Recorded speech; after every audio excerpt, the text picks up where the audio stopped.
कौशल शिक्षा केंद्र समिति प्रदेश सचिव भावना शर्मा ने उठाई आवाज़। दुष्कर्म की बढ़ती घटनाएं भारतीय समाज पर बहुत बड़ा प्रश्न चिन्ह। इज्जत के नाम पर डरे नहीं, खुलकर विरोध दर्ज कराएं। माता पिता बच्चों को गुड टच और बैड टच के बारे में बताएं। अभी रिसेंटली एक मुद्दा सामने आया है चोमू से, जिसमें एक स्कूल का डायरेक्टर जिसने एक महिला को अश्लील मैसेजेस किए हैं, महिला ने कानून की मदद ली और ये सारी शिकायतें सामने लेकर आई। अब प्रश्न ये उठता है कि क्या अगर माहौल ऐसा होगा वहाँ पर टीचर्स वगैरह सेफ हैं?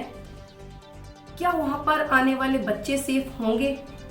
तो ये एक बहुत बड़ा प्रश्न है समाज के लिए कि हमारे बच्चे क्या ऐसे स्कूल्स में सेफ हैं या नहीं हैं, और क्या ऐसी पोजीशन रही कि क्योंकि बच्चे उस स्कूल में भी आ रहे थे, क्या चीज़ थी जो सामने नहीं आई, या सामने आने के बाद भी कोई प्रॉब्लम ऐसी थी जिसकी वजह से पेरेंट्स को सामने चुप रहना पड़ा, या टीचर्स क्या चीज़ें ऐसी थी, क्या अपनी जॉब को लेकर इनको शांत रहना पड़ा। तो ये काफ़ी सारे मुद्दे इसके पीछे रहे होंगे कि ये चीज़ें सामने नहीं आ पाई। और एक महिला ने जैसे तैसे हिम्मत की।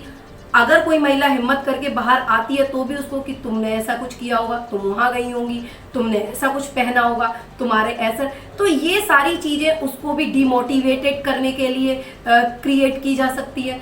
तो कई सारी चीज़ें सामने आती हैं, कुछ शर्म लिहाज की वजह से सामने नहीं आ पाते कि लोग क्या कहेंगे अगर हम इस चीज़ को कहेंगे, हम चुप हो जाएं, हम बैक हो जाए, बाकी के लोग आ रहे होंगे, तो इससे अवेयरनेस सामने नहीं आती। अगर किसी के साथ हुआ है वो चुप बैठ जाता है तो बाकी लोगों को पता नहीं चल पाता। तो इससे रिलेटेड अगर कोई चीज़ है तो सभी को चाहिए कि उस चीज़ का सामना करें।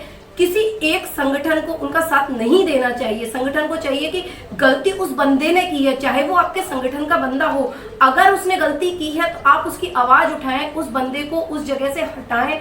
ये सारा एक संगठन को करना चाहिए, ना कि उसके बचाव के लिए कुछ भी अपने हाथ पैर पचाड़ने चाहिए कि उसको बचा लाए, हमारे संगठन का बंदा है, या कोई एक जातिवाद करना चाहिए। क्योंकि जो गलती है वो किसी भी समाज में कहीं पर भी हो सकती है। गलती के लिए आप अवेयरनेस प्रोग्राम चला सकते हैं। अगर आपके कोई जानकारी में ये गलती हुई है तो भी आप उस गलती का, क्योंकि आगे आप ही के बच्चे इस माहौल का शिकार होंगे। गवर्नमेंट ने समय समय पर इस तरह से स्कूल प्रशासन को बुक्स देके देखो चुप ना रहे, बाल अधिकारिता विभाग की तरफ से जारी की हैं, जो कि स्कूल प्रशासन को बोला है कि बच्चे इन चीज़ों को गुड टच और बैड टच के बारे में समझें। इन बुक्स के जरिए स्कूल को चाहिए कि बच्चों को जागरूक करें, उनको बताएं, समझाएं, और पेरेंट्स को भी चाहिए कि इस चीज़ को लेकर आए। इसके लिए ये ना कहें कि ये क्या हमारे बच्चों को समझाया गया है, गवर्नमेंट ने ये पहल की है, आप लोग समझें। इन चीज़ों के बारे में जागरूकता देनी जरूरी है और इन बच्चों को समझाना जरूरी है, ताकि बच्चों के साथ अगर कुछ ऐसी गलत हरकत हो रही है तो वो अपने पेरेंट्स को, अपने टीचर्स को, या किसी को इस चीज़ के बारे में बताए कि उनके साथ में ऐसा कुछ गलत हो रहा है। टीचर्स अवेयर प्रोग्राम चलाएं। अगर टीचर्स के साथ ऐसा कुछ होता है तो वो बड़े अपने अधिकारी को इस चीज़ से बताएं कि ऐसा हो रहा है, गवर्नमेंट में पुलिस प्रशासन को सूचना दें। अगर ऐसा कुछ होता है तो वो चुप ना रहें, इस चीज़ की आवाज़ उठाएं। और जनता को चाहिए कि उन लोगों को हीन भावना से नहीं देखें जिन्होंने इस आवाज़ को उठाया है। सच को जानने की कोशिश करें, उनका साथ दें। अगर वो सच कह रही हैं तो उनके साथ जाएं, ना कि ये बोले कि नहीं वो आदमी कैसे कर सकता है, वो तो किसी परिषद का ये पदाधिकारी है। नहीं, कोई भी गलत इंसान कोई भी हो सकता है, किसी भी संगठन का हो सकता है। अवेयरनेस होना, अवेयरनेस फैलाना, अवेयरनेस पे प्रोग्राम चलाना, अवेयर करते हुए अपने स्कूल्स को चलाना, ये सारी चीज़ें हैं। पेरेंट्स को चाहिए कि स्कूल प्रशासन से बोलें कि हमारे बच्चों को आप टाइम पर एक क्लास ऐसी लो कि हमारे बच्चे इस अवेयर प्रोग्राम को समझें। एक क्लास स्कूल में होती है या नहीं होती है, ये पेरेंट्स की ड्यूटी बनती है।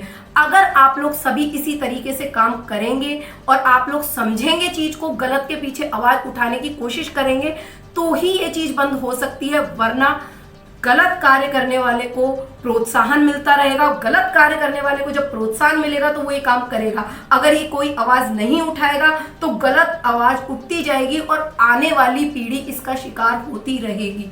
इसलिए आपको जागरूकता रखनी जरूरी है। अगर किसी ने आवाज उठाई है उसे सुनना, समझना, सारी चीज देखना, क्या सही है क्या गलत है, ये सारी चीजें देखते हुए अगर हम कदम उठाएंगे तो हम काफी हद तक समाज में, स्कूल में, कई जगह सुधार लेके आएंगे।